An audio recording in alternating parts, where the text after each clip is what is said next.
Right. If you can listen to 30 minutes of us talking, period, we appreciate it. Well, if you can listen to 30 minutes of us where the sound is like going in and out, I really appreciate that. Like, thank you. Kudos to you guys grinding and we it out. We are actually sorry. You know? Like, we aren't the best at this. Right. You know? It's funny. Yeah, it's true. So before we get started, just want to come clean. Our dear friend John Moore has gone to greener pastures. So we are back. It's a three-man band again. Yes. We got no audio guy, so if it sounds a little squirrely this time, it's all Ivan. It's my bad. It's back on me, baby. Let's go. No sound effects, but it's okay. I think we got this. Yeah. All right. Well, let's get to it. Yes.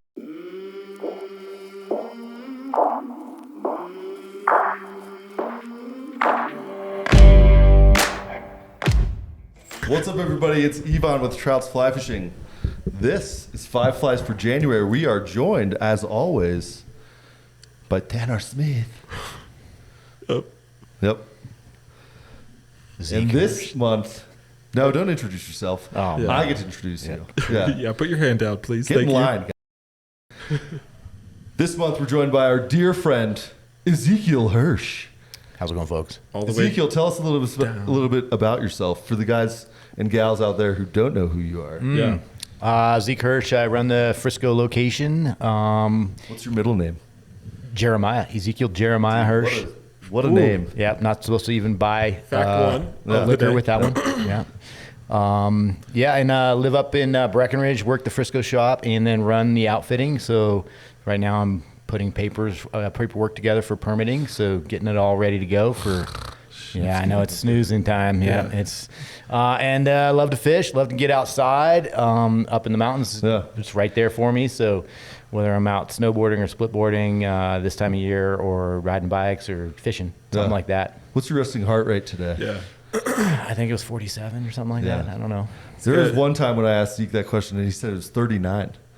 I have had a 38, which has That's wild. been nice. Have you ever sniffed a 39 beats per minute resting heart rate? If we're being honest, I don't really know. Right. Yeah, but I'm going to guess Probably, no. I would certainly say no. Yeah. You know? Like, Zeke's an animal. We're aware of this. Right. I mean, when we there's an upcoming series coming out that we're going to launch hopefully in February, March-ish, where Zeke's physical prowess is on display. You know, Yeah. he just sort of manned up on us a little bit. Yeah. Showed us how the real dogs do it. When we were lifting the boat, that was that was a mistake too. That by was the a way, mistake. That was a mistake. That could have been, Yeah. I think I was sore. I just didn't tell you guys the next day. Look, you're a better man than I, you know. So we're talking January fishing for February. Get your questions in soon, quickly, promptly, because Garrison Doctor is going to be here next week. We're going to film it next week. Yes. So if you have any questions for Garrison Doctor of Rep Your Water fame, also an UMPQUA signature tire, drop them down in the comments below. As always, if your question is selected, you get a selection of UMPQUA and Rising goodies. Little prize pack as a thank you for participating. So appreciate you guys dropping the comments down below. Let's talk January fishing. Zeke, Yeah. what do you like about January fishing? There's no people on the water. That's really fun, or at least there's very little people on the water. Usually it's a time for me to get away from the snow, so I'll try to pick destinations to get away from. You're a Summit Banana County. Belt guy. I do love it, and I know Tanner is a big fan as well. Yeah. So get there, but also get up on the upper Colorado Williams Fork. That's a favorite. I know we've driven the Trough Road all the way looking for snow, and then. Or for open water in the snow, and then this is also a time of year when I really start thinking about breaking out that boat. Although that could be chopping ice out of the back, like we've also done before. So maybe work smarter, not harder. Bring your tire iron. Bring some hot water. Yeah. Maybe Hot water, try to melt that stuff out there. That'd be smart. So just it's the time of year when you're like, okay, I've had a little break. And I'm ready to start getting out there and start seeing some warmer temperatures. Heck, I mean, we're supposed to get a bunch of snow tonight, but I was down here on Saturday and it was darn near close to 60, which is pretty awesome. Right. So it's around the corner. Yeah, for sure. Tanner, anything to add there? Days are getting longer at this point. That is so true. that is, like That's important to note. First sunset, I think after 5 p.m. is today. Hell yeah. So You're not paying attention to that. those are You're not, those are locked into facts. that. It's just I think it's just always encouraging when you see it. When you live here, you see the winter and you're like, oh my god, like December, you just get so you're like, okay, like, day just shorter. Yeah. So it's like when it's finally starting to get longer, it's nice. Dude, so. that brings the spirits up. Right. So sure. it's like, and I think with that, like as you said, more sun, warmer temps, all that sort of stuff. And fishing can be honestly really good. I enjoy getting out there and braving the cold. You might cut your day short or something like that, but freezing while you're fishing is pretty fun. And our tailwaters have all been really productive and have great, like pretty solid flows in some of them if you pay attention. I mean, and they're fishing like early spring already. So, it's good news. Nice. We're coming. February. the February flows is soon enough. The flows have been pretty good this winter, so I've been really impressed. Right. Yeah. Hopefully Confusingly so on some of them. Yeah, but, we might not understand why the flows are so great, but the flows are great. So Right. fish and hope it keeps snowing. we haven't seen the 30 CFS flows on Deckers this winter, which is always good. Right. To avoid that. Yeah, everything on the South Platte's been above like 60 for. Yeah. I mean, and a lot of been over almost 100 for the whole winter. So fishing has been awesome. Yep. Cool. More open water. So we're going to talk 5 flies. We're going to answer your questions. Let's get to it. Ezekiel Hersh, let's get to it. What's going to be our fly number 1? What are you put your picking? hand in there. Yeah. What are we picking? Little grab bag. Here. Okay.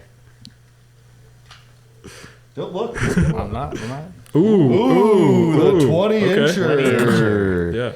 All right, Zeke, tell us why you like the 20 incher. Classic pattern. Yep. Big stonefly pattern, and a little bit different than a lot of the stoneflies that are popular these days. Right. Real basic tie. I love the 2 different colors. The gray head area, torso, and then that on that black tail. And then the turkey feathers are awesome for looking like legs. Super buggy, but not overly realistic too. I think when you get this thing wet, it just looks phenomenal, and the fish will eat it. It's a great searching pattern. Right. Just love to pound this. Let it just pound it along through the rocks. Yeah. Yep. Dragging it through the rocks. Drag it through the rocks. Let it bounce through there. Can we talk about the stonefly molt real quick? I mean, it's coming. It's the annual Ivan talks Right, about the stonefly right. molt season. Do you guys remember when the 20 incher was like the most popular stonefly? Like that's like what. Yeah. Like I feel like I don't know, maybe 5 years ago, 10 years ago, it was like that's what. No one fished Pat's Rubber Lakes. Everyone was fished 20 inchers. Yeah. And now it's like Pat's Rubber Lake, Pat's Rubber Lake, Pat's Rubber Lake, Pat's Rubber Yeah. Lake. That's all anyone wants to fish, which is great. It's a great fly. I first started fishing that on Right. the Lake Fork of Gunnison and the Gunnison, and Right. that just Yeah. shreds fish down Yeah. there. Yeah, So at makes least back then it was. Mix the 20 incher in, especially if if like Zeke said, this is kind of based on that Summit County, some of that Freestone area. Yep. I mean, that's a great searching pattern. Like you said, if you find those fish stacked in those deep holes on the arc or something like that, they will certainly eat big bugs. So a great searching pattern for free zones. And don't be surprised in Cheeseman Canyon, in those higher flows, if you were to actually fish that aggressively and, confidently, you would move a ton of fish if you're working around boulders and structures and stuff like that. So The other thing I like about this fly is it'll work good in colored water or light, or clear water because of the different colors on there. So I'll use it on the blue or something fisheries like that are super clear, but also on the Colorado where it's a little darker. right. Yeah. It gets down. Gets down. It's a good lead fly. It's I mean, fish like protein, so And it's hard to called go wrong with stonefly any time of the year. Right. and it's called a 20 incher. Yeah. I mean, Right. That's true. Hogs. That means, Hogs if you only. you will not catch a small fish on it based on its name. Right. Contractually obligated to catch big fish when you put this on, Yeah, it's not called the 14 incher. Right. So there you go. Facts. Facts. That might be. Is that fact number 2? It is not called the Or 14 did we incher. erase fact number 1 already? I don't know if we are. 'Cause I can't We remember. we might erase fact number 1. Yeah. So that's fact number 1.5. Maybe we'll take a. see if we can sneak it in. Yeah. All right. Here we go. Tanner. Close your eyes. Dude, this is dumb. I know it's really dumb. Do it. Just pick one. Fly number 2 Can't is. even, there's like Come on, dude. Get your I got sausage fingers yeah, like man. Jesus, dude. Breaking the box. Okay, well, here.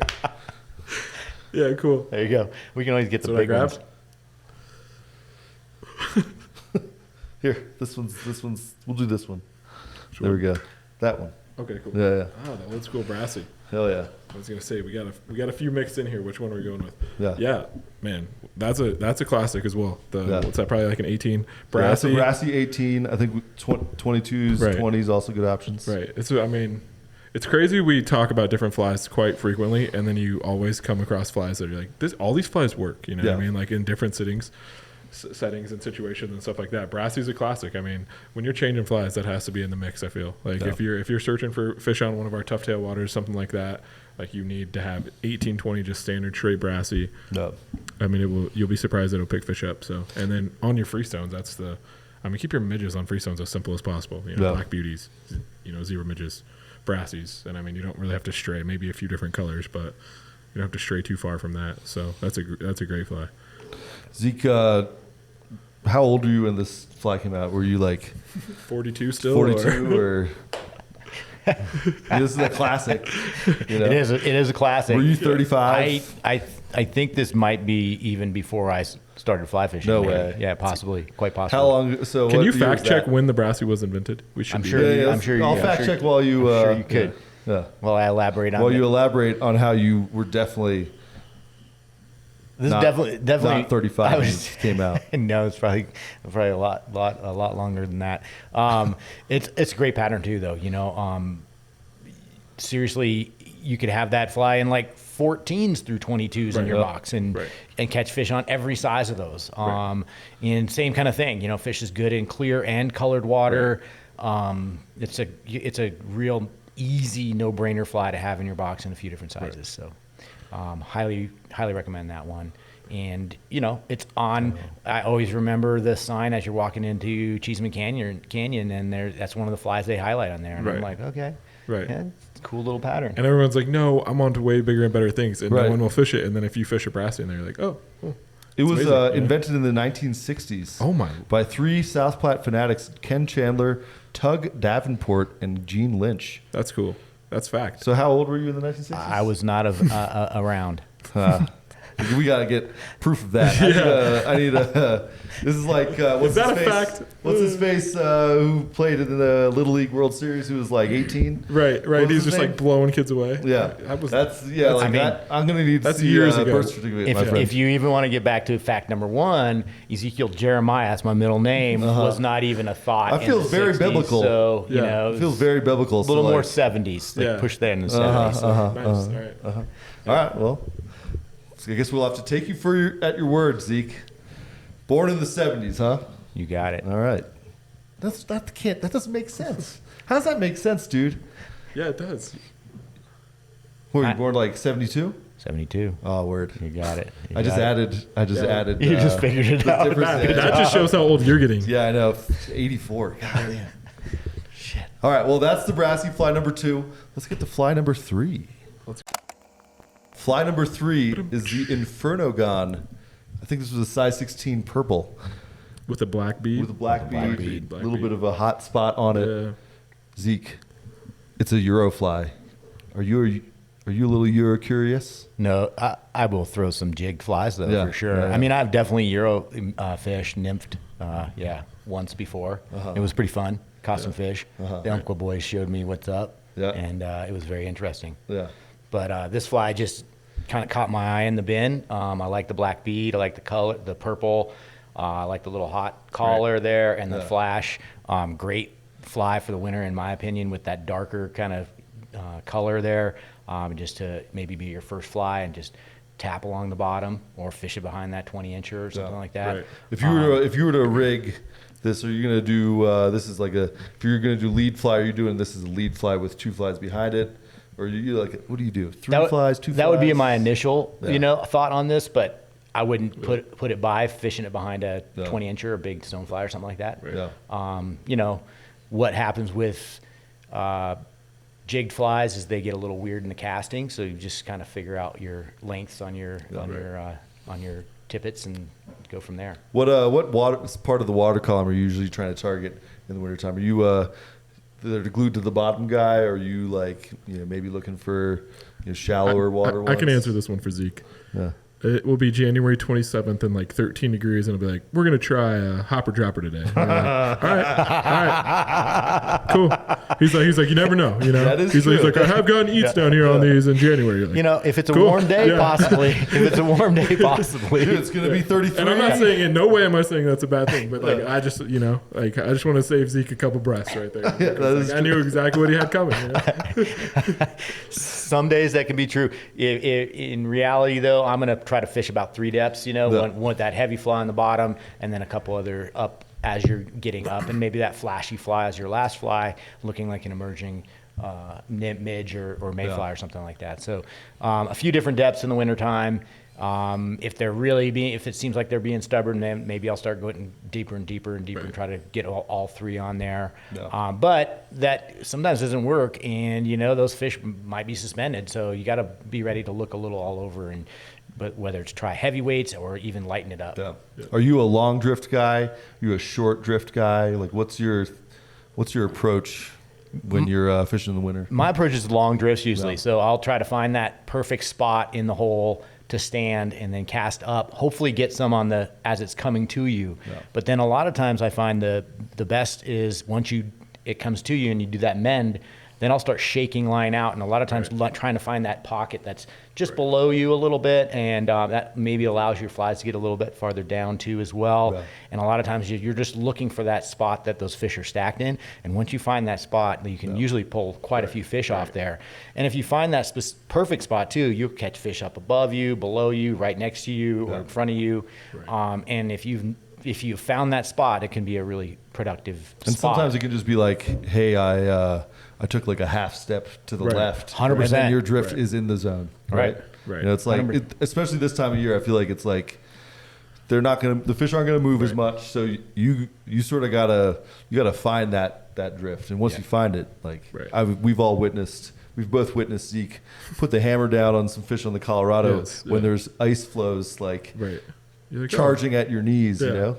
Right. And you're like, Zeke's like, I've caught number 35 for the day. You're like, golly, what? Right. You're like, I thought I was having a good day just getting, you know? Well, definitely some of the common You sit on one rock. It's like, I'm just going to go to that rock. You're like, dude, that rock is deeper than hell. What are you doing? And one of the common mistakes that I see when I'm teaching people how to nymph fish in the wintertime or even just any time is I'll tell them one step up, you know, and you see them take 2 or 3. Right. And I'm like, no, it's like literally one step. And I'm talking like a foot. Right. And you work that area real good. And then, you know, I'll say work up, do that same thing up 20 feet or whatever, and then do it back down to where you were standing and then 20 feet below. Right. It just, you start doing that a few times because you know these holding waters, you know, there's got to be fish in there. You just got to find the spot for where they are. And the other thing that, you know, I've always said is that one step. Now you've gotten to a spot where you haven't cast before, pretty typically. And be ready. First couple casts, you might get that strike. So just be more methodical, you know, in the wintertime. I mean, that's a great point. I think everyone can identify what good water is for the most part, you know, like I think that's pretty easy for you to see, identify like, oh, that's deep, slow, everything that you want. But I do think people, and I mean, us probably included at times as well, you know, like if it's a new place, like you'll rush through water. And it's like, if you take the time, you're on those big freestones, man, and you got a bit of weight on and you throw those huge, long drifts from 40 feet above you to like let it kind of stack down below you, like you said. It's like, and you do that step by step, and that big run, you will find fish. And once you do that, you can move and set yourself up better. Doesn't have to be that same cast every time, but like you find the zone, and then you're hitting like those 15-20 foot casts in the bucket that you know is there, and you're just like pow, pow, pow. And you don't necessarily have to put as much weight on, which then allows you to feel the strike more if you're throwing the longer drifts, right? Like you don't have to throw on like a couple BBs. Like I'm just trying to get this quick 10-foot drift like that. Your flies aren't going to get down, but you can, you know, tailwaters. Put the odds. It's tailwaters that can be tough. You know, sure. It's like, I mean, those are going to be shorter drifts just because lower natural flows.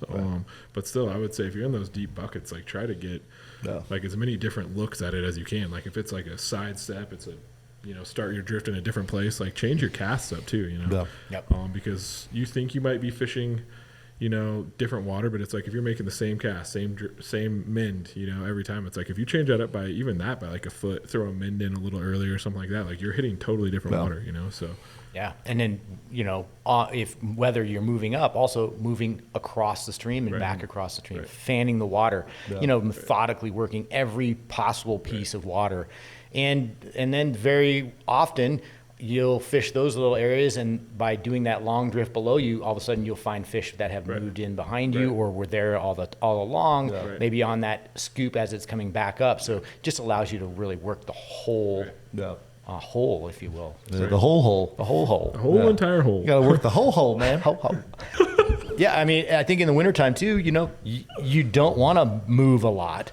These guys are laughing about this poor joke. Yvonne just It going. was bleeped. It's bleeped. You guys didn't even see it. But in the wintertime, I don't like to move a lot. So that's why you figure out how to catch as many fish out of one little particular area. You sort of got to match what the fish are doing. Like in the summer, you can move faster, right? Because the fish are willing to move. You don't have to necessarily be as methodical. You don't have to get every square inch of a drift. Like fish are going to move. And in the winter, you got to sort of match what they're doing. They're not going to move, so you got to be like, you just got to slow down. Take a couple deep breaths, Some of them are more spread out, so you got to be kind of bopping around more because you're like over, like you're like, I got one here, I got one here, I got one over here, That's but in winter, you're like they got to be right there, like fish them until you find them. You might not cover as much water, you might not cover, like you're not going to see as much water, but you're going to like.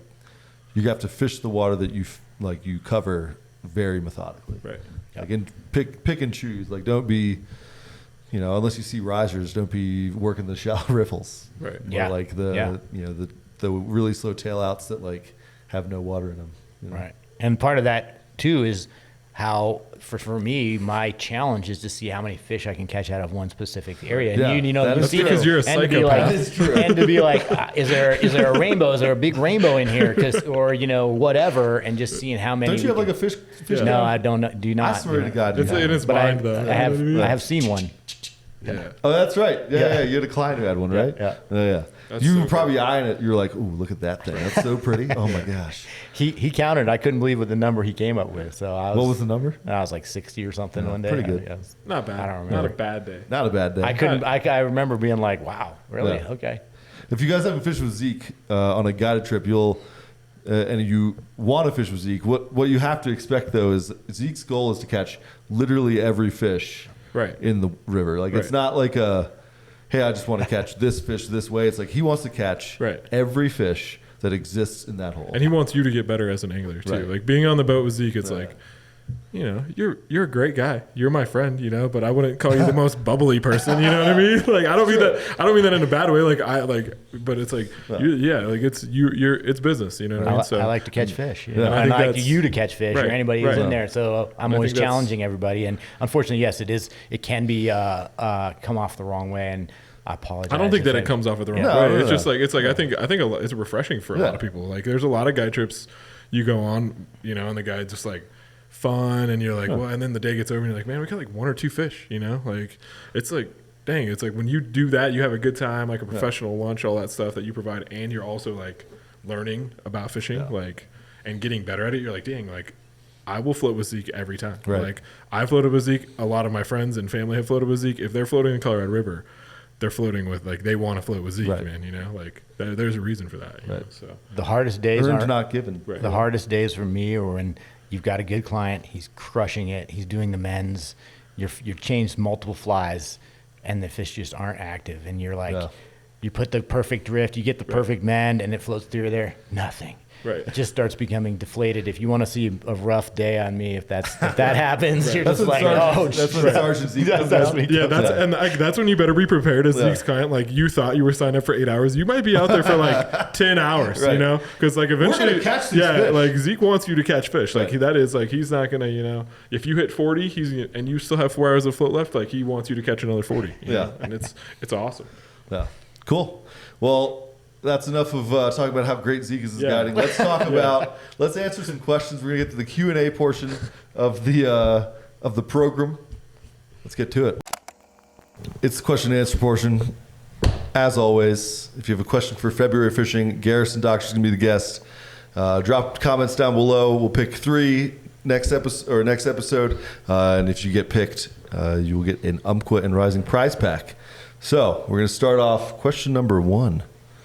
From Nick Vargas, Fishing Fool 9612. 9612. All right. Yeah. Question for January. What are your favorite picks for layering to stay warm in the winter? Or in the river, but in the winter. Zeke, do you want to go first or do you want to go first? Who wants to go first? You want to go first? Yeah. Go first?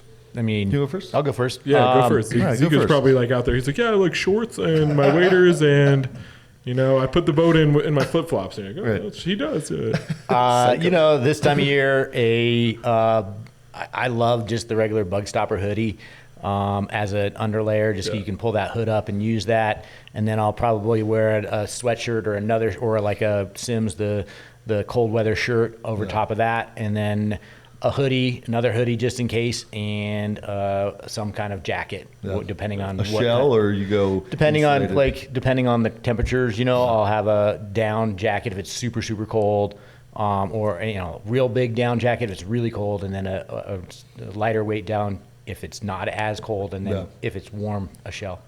And then What do you do underneath the waders? Underneath the waders, I really love the cold weather pants, the Sims cold weather pants. Those are great. And if it's really cold, another layer below that. But for the most part, you can just wear those cold weather pants under waders and What be about your super happy. socks, dude? What kind of socks you wear? Just a medium weight wool sock. I that's don't like it? to go Just one Just sock? one sock. Yeah, I mean, personally, my experience is you do two socks, you actually trap moisture to your feet, and then you're actually going to get colder, and you're not going to have as good a comfortable fit on your shoes and your boots. Do you throw the hot toes in there? You a hot toes It's guy? got to be super cold. What's super cold to Zeke Hersh? Yeah. Like in the teens, and then I'm only out there probably if it's that cold if I'm doing a guide trip too, because I have to, because most of the time I'm not loving to fish in the teens. Sort of sounds like we're more manly than Yeah. him. Yep, you guys do probably. Yeah. I mean, I guided so many days, so many years. I remember When you're guiding. doing a guide trip, and it was like -5, and we went to the Dream Stream, and the guy was like, "I'm from Michigan. This is no big deal." And we got there though and saw fish rising all over the place. So it was amazing. So, preference though on toe box is just a roomy toe box in your wading boot, and you'll be super happy. Yeah, for sure. G3s. I just got some of those guide boas. They're awesome. Yeah. Great for the winter too, because there's no laces to be tied. Yeah. Nice. Fair. Trick. 10 air. Mike's trying to escape me. Yeah, I think it's huge. I mean, pretty similar upper. I think having like a light sun hoodie of some sort as that first layer. I might even have like a t-shirt under that. But like that hood will like keep it like just is more comfortable, Yeah. And then I'll usually do another hoodie, and then a poofy, and then big insulated over the top. I'll take the poofy. The poofy is on and off. Whether too cold, if it's really cold, I'm going poofy and the insulated. I think being warm is key. So I'm always I have hot hands. I try to have hot hands. I wear gloves. I hate wearing gloves though. So like I'm a fidgeter. Like I take them on. You guys have seen me. Like I'll take them on and off, and then I'll be like 2 minutes later, I'm throwing them back on, and it's like, what are you doing, man? Relax. And it's like, because it's like I just like tangling like my line. It just feels weird. Like you lose dexterity. So hand warmers are more of a must to me, I'd say, than gloves. Like hot hands. Under sweats, one pair of wool socks. If it's super cold, I'll do like one pair of wool socks with another bigger pair of wool socks. Like Zeke said, it like if they're too tight, like you're feeling constricted, I think you actually get colder. But if you like let's say you wear like a large sock and then pull another wool sock on top of it that actually like is big enough to be comfortable and still like have wiggle room in your toes, and that's it. And if it's super cold, like maybe a light underwear, long underwear underneath my pair of sweats. But I mean, G3s usually. I mean, if you have Gore-Tex waders, I mean, you stay pretty warm. So when we feet fished for me, with, feet and upper body. When we fished with Lil T, he broke out the nitrile gloves. Yeah. And I know some people that really like nitrile gloves. They keep a wet hand is a cold hand in the wintertime, right? So like the nitrile gloves help with that. But didn't he do like nitrile gloves underneath the other glove? Yeah, which I thought was like, man, why didn't I think of that? Yeah, same thing. I was with Scott. We were fishing over near Gunnison, and it was like he was like, I was like, oh, you wear these little red, like blue gloves, and then I pulled my Gore-Tex gloves over them, and I was just like, dang. But then also it's like if they're wet, it sometimes feels like it's almost colder too, So I don't know, maybe that's just a mental thing. So. Scotty D trick with the towel and/or captain's trick. I mean, when I was down in Florida guiding, that was huge. Just to have a couple dry towels on the boat. You don't think it's that cold in Florida in the winter, but it actually gets pretty cold. But definitely helps in the winter here too. That's a huge. That's like the sleeper of all sleeper. Like having a hand towel. Like if you're catching fish, like take your glove off, dry it off, and then put it back in there. Like that's an amazing tip as well. I would also mention, so we all like a good down jacket, a good poofy, but I like throwing, like if it's windy, I'll throw on a shell that will block the wind because like that will like. If you're a poofy won't stop the wind, but a nice shell like the Challenger jacket or like the G3s, those things worth their weight in gold when it's windy. Most definitely. I wouldn't, it's an extra layer if it's not windy, and I don't necessarily think it does anything for insulation, but it's key when you got the wind. Yeah. So that's one of the coldest things out here is the wind. Yeah.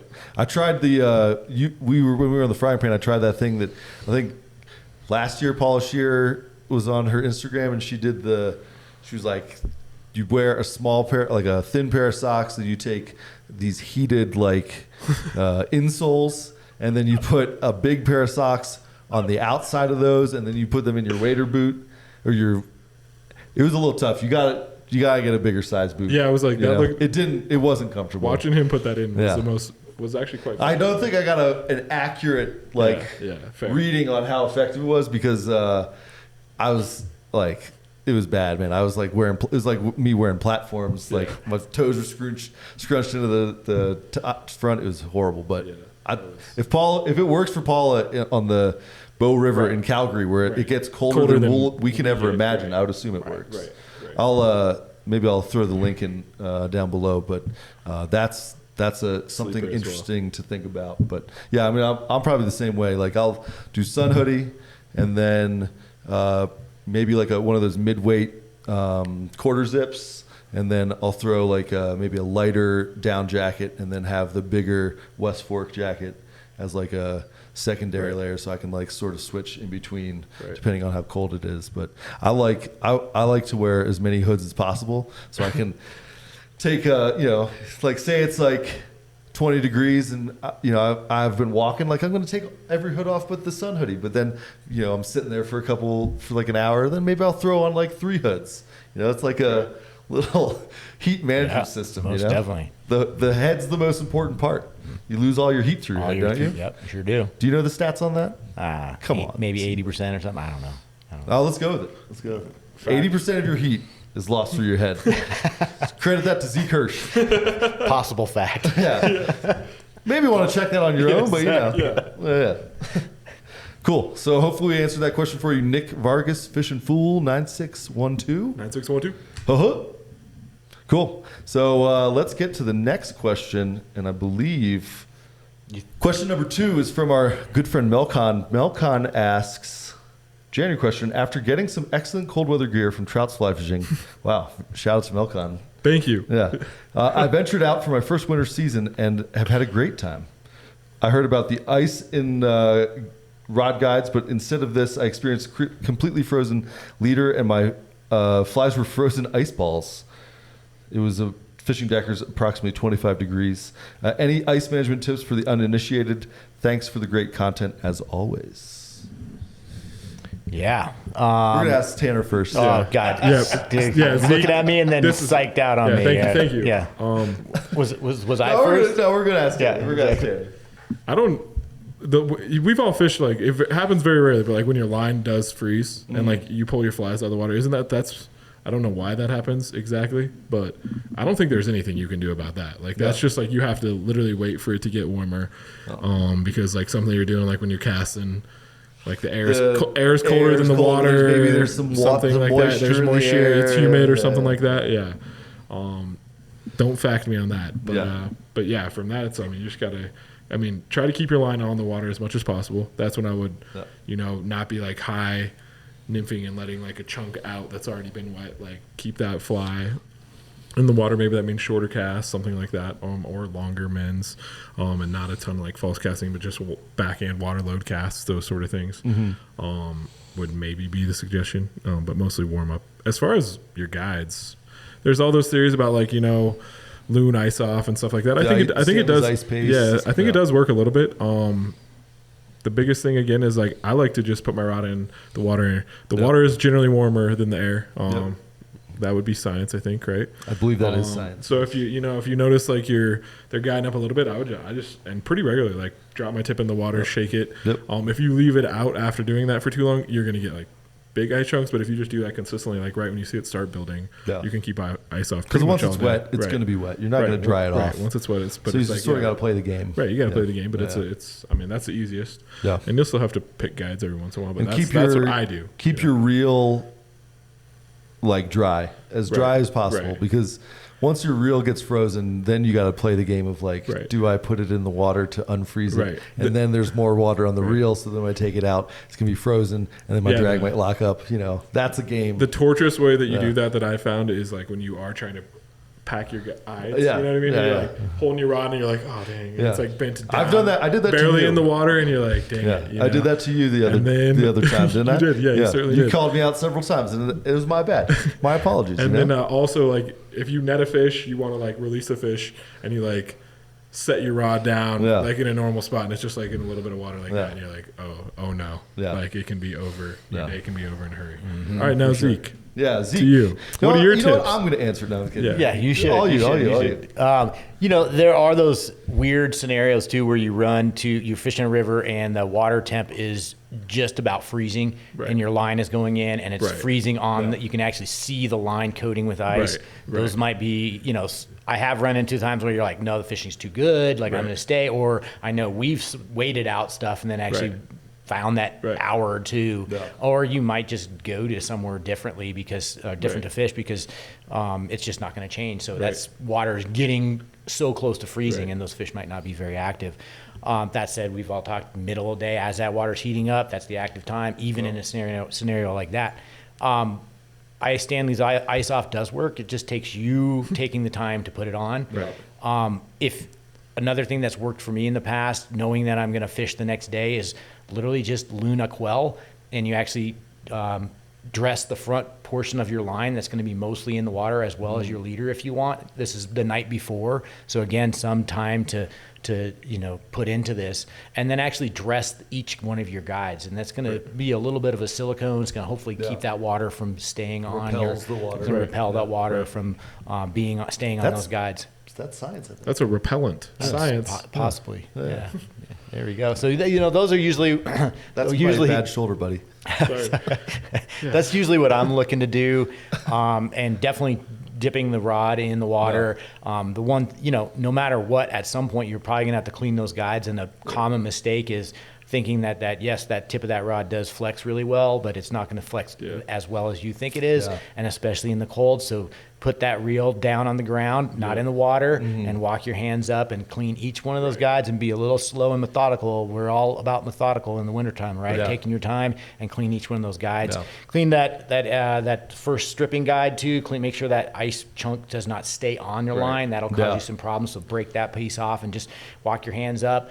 In fact, the most probably uncomfortable part of the day for your hands is probably cleaning those ice little spots out there. So, just take your time doing that. Right. I feel like that's the big takeaway is like, look, it's not going to be perfect. It's not going to be perfect. It's cold. Water's cold. The air's cold. You're going to have to manage it. Take the time to do it right. Don't get your stuff extra wet, I like the quell tip. I have not done that yet, and that seems like a pretty good pro tip right there. I wish I had that much, just like pre-thought. Right. Damn. We're lucky. The two of us are lucky if we just bring the right rod. Right. Like, wow, I got all 4 pieces of my rod. People are like, how did you forget a piece? I'm like, I don't know any more than you know. Right. I think it's in my sock in my tube and missing the tip. I have no idea. I think I've been on that trip with you. Yeah. Oh, for sure. I could have just never put it in. Who knows? Yeah. Did I bring a reel? Do you have an extra 5-weight reel, Ivan? Yeah. For sure. Do you have an extra 6-weight line? Yeah. So appreciate the question, Malcolm. Hopefully that helps. Probably follow Zeke's tips. And Tanner's tips, but Zeke's tips seem like pretty better pro. Tips, He lives in the mountains. So, he's a big mountain guy, big Summit County guy. He knows the cold a little bit better now standing on Can you shake a shaka for everybody up in Summit County? Do you have to talk code words to talk to your bros up there? No. All right. You sure? They should know the lingo. Are we gonna get any Zeke-isms before we leave? Like I've been waiting for one, but nothing yet. I'm sure something will come out. Yeah. We got 2 flies and 1 more question to go, so you better break them out. Boom. Don't put pressure on me. It just comes naturally. That's true. You're like, brah. Come on, brah. It's just natural, brah. All right. Appreciate the question, Melcons. Last question is from Travis Rush 9704. 9704? Yep. All right, cool. I just wonder where, like, is there that many Travis Rushes out there? I think YouTube did this thing where everyone has a handle now, and so they auto-generated handles. Because like a couple months ago, those things weren't there. That's true. I saw it on mine. I'm like Tanner Yeah. Smith 1743. Okay, that makes So sense. I think it's like the past couple months, people have been handles have been auto-generated, so they get those random numbers. Travis Rush 9704 asks, how do you choose your attractor fly? Is it based on water clarity, aquatic life, or etc.? Let's flip this to see who answers first. This side's Zeke. This side's Tanner. Oh, Zeke. Yeah. Which attractor flies? I just don't want to hurt your feelings. He looks very mad at me when I skipped you last time. No. I want to do this not at fair. all. I just You want were to do this fair. You were just looking thank at you. me first. I was like, I guess I'm answering, and Yeah, then you were like, no. no. Trying to keep it spicy. And then I realized I had answered first the time before, so my apologies. How do I pick the I asked attractor you, fly? Obviously, I've been in Colorado for a while, so a lot of it's just on experience. But freestones would usually going to have a little bit different strategy than a tailwater. So tailwater, I'm still going to stay pretty small unless I'm maybe using an egg pattern or a micey shrimp if it's a micey shrimp fishery, and those are usually going to be my first attractor patterns. However, like on a freestone this time of year, like the Arkansas, I may be going for like a small little golden stone or a pheasant tail just to throw something a little bit different.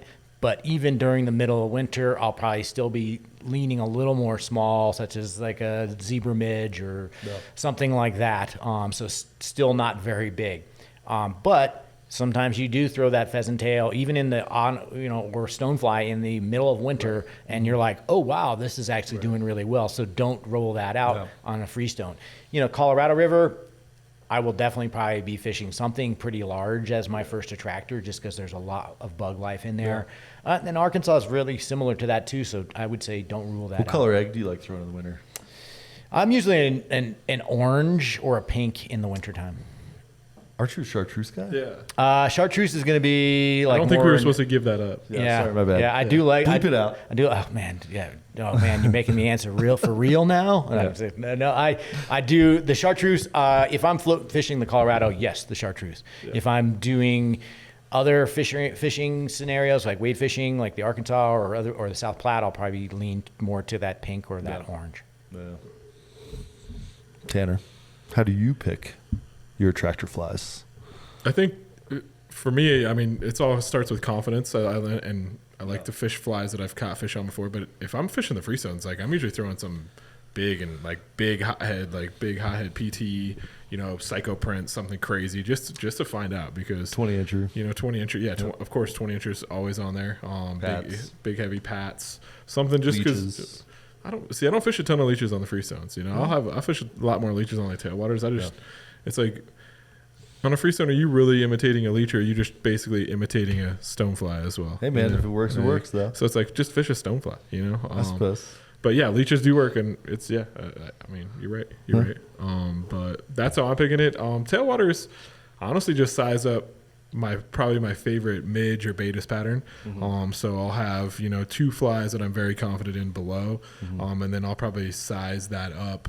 Maybe like if I'm fishing, let's say a small JUJUBEE midge, which we're about to talk about, and then a Baetis or a pheasant tail or Mercury Baetis or something like that, and a 20 above that, I might go to like a 16 to 18, just to try something bigger, and see how that responds, because in our technical tailwaters, Deckers, Cheeseman, Blue, they might eat some attractors. They will for sure if you find that one great, but they're probably going to be more keyed in on those small bugs. So confidence for me there as well. And then if I get bites on the bigger flies, I'll size up from there. Yeah. So, are you generally like, when you're throwing a 3-fly nymph rig, are you like look, I'm going to probably catch them on this fly, and the other flies are sort of getting that fly into the zone, right? And like you want them to sort of be fishy, but like you're like, look, I'm probably going to catch them on this midge, right? But I could maybe catch them on these. Yeah, I think a lot of and a lead fly too. For me, a lot of that's weight, like weight control as well. Right. I don't on freestones. I don't like throwing a ton of split shot. Why not have weight that something might get eaten? Going to be less tangles. I think you get those. That's why Zeke throws those long hopper swing dropper. out drifts and stuff like that. If you're not fishing a bunch of split shot tailwaters, I fish more split shot, stuff like that. So yeah, I think it's a good choice. Yeah. So what I'm hearing is it's experience based, and it's also aquatic life / like type of river, right? Like, right. And you always, I think, your attractor fly, because like you said, you should have confident fly on there. Like you should have at least 1 or 2 flies that like I'm going here, I'm going to catch fish on this fly today. Like I absolutely already know that. And then go to the attractor, base that off of there, and you might find a new fly that you didn't know works. There are times I think we've all been here at one point, but like maybe your fly box is a little bit, it's getting a little empty, and you sort of have to manufacture some rigs. And I've found plenty of confidence flies, like just picking something random, right? Like, look, I have to get my flies down. Right. This is what I have. Right. Yvonne will be the king of like showing up to the river and having like 1 fly box and I've forgotten like 3 others, and he's like, I've got 11 nymphs in my whole box, and you're like, great, gotta make it work. And as a friend, you're like, I'm not giving you any. Gotta make it work. Gotta make it work. Of course I would, but I'm gonna let you suffer a little bit. And then it turns out it's like, oh, he's catch a fish, damn. Right. Sometimes it's just about the drift, Yeah, and when that brings a point too, like maybe you tied your attractor on and your 2 midges or whatever behind there, and you're catching fish on the other 2 flies, and that attractor's not working. It's a great opportunity to start searching through your box what they actually are, because you're already catching fish on the other 2 flies. Let's see if you can catch one on the other one. So it's a good way to be like, that egg's not working. Let's try something different. And a lot of times too, that's a good point too, is especially in tailwaters, these fish see a lot of flies, and they're going to be like, nah, that's the same. That's an egg from trouts. I'm not eating that. So switch it up to do something different. So that doesn't necessarily always work, those attractors, and if they don't, use that opportunity to find a fly that does. Right. All right. So we were talking about flies, I think, and I hope for everyone's sake that we caught the entire conversation. I hope we answered all the questions, but it would be good if we didn't. It would be good if we didn't. Like, who knows what's happening on the 5 flies, because running the one-man show, but makes it kind of exciting. We were talking, it's a little bit of like a mystery grab bag, right?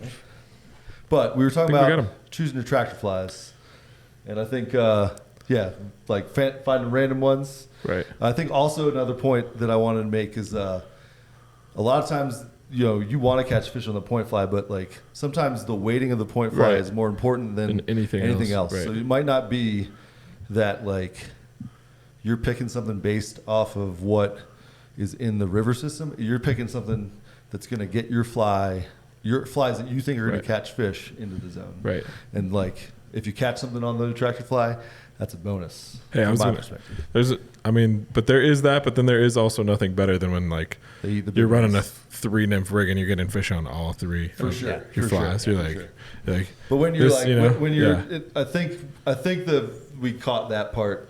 But when you were talking about like, if I'm catching fish on the other 2 flies, switching through the that lead fly to find one that might catch fish too. Right.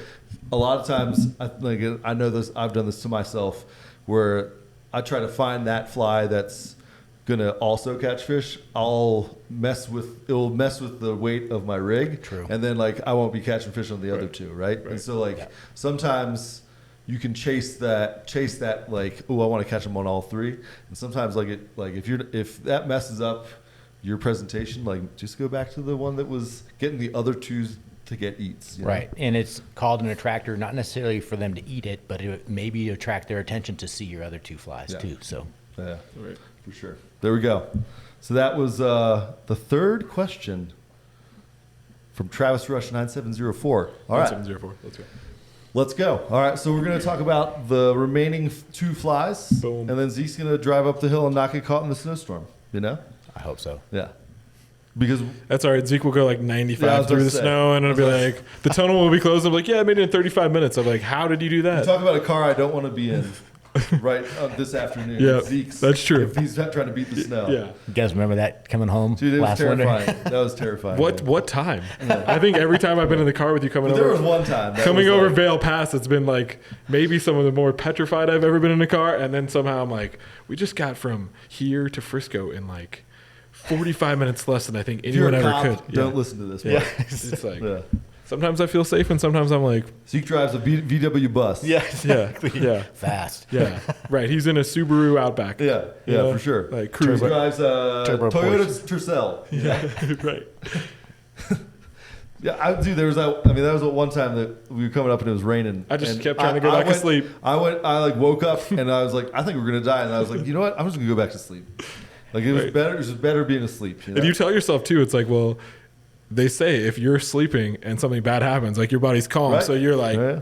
and that's I'm like, well, That's why all the drunk drivers don't Right. don't get injured. They just got the relaxed bodies. But when you're in Zeke's car, you're not relaxed sleeping, you're stressed. that's sleeping. true. You're like, That's true. I invest in good tires. You do. It's true. You should feel safe in Zeke's car. He's Sure. been driving the roads for more than more than us. since before the BRASSIE was around. You know. All right, so let's get to fly number 4.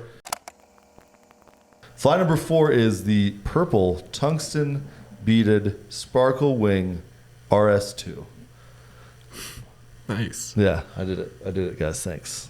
Tanner. RS2. We've never talked about RS2s before.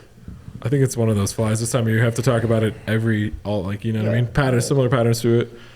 Weight. I think the biggest thing about that is have these also mix in. You probably already have RS2s. You probably already have pheasant tails. Mixing those in with tungsten beads, can really make a difference. For whatever reason. Changing where you so are. having them in variety, especially I think any free stones. Again, like in most of free stones, I'm trying to eliminate throwing split shots. So I just want all my flies to have weight.